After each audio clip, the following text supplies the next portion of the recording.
இன்றைய முக்கிய செய்திகள். நெல்லையைச் சேர்ந்த திரு சத்யானந்த் கோவை பீளமேடு பகுதியில் மைவி3 ஆர்ட்ஸ் என்னும் நிறுவனத்தை நடத்தி வருகிறார். இந்த நிறுவன செயலியை பதிவிறக்கம் செய்து விளம்பரங்களை பார்த்தால் வருமானம் கிடைக்கும் என அவர் அறிவித்துள்ளார்.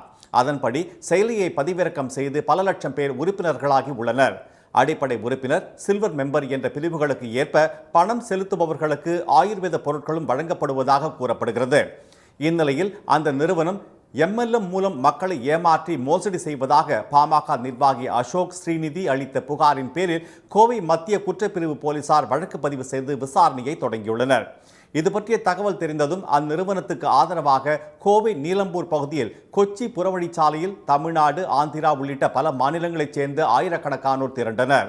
மக்களாகிய நாங்கள் தான் பணம் வரல, பிரச்சனையாகி போச்சு அப்படின்னு நாங்கள் தான் புகார் கொடுக்கணும். ஆனால் நாங்கள் யாருமே புகார் கொடுக்கறதுக்காக வரல. நல்லா தெரிஞ்சு இந்த கூட்டம் எல்லாமே யாரும் புகார் கொடுக்க வரல.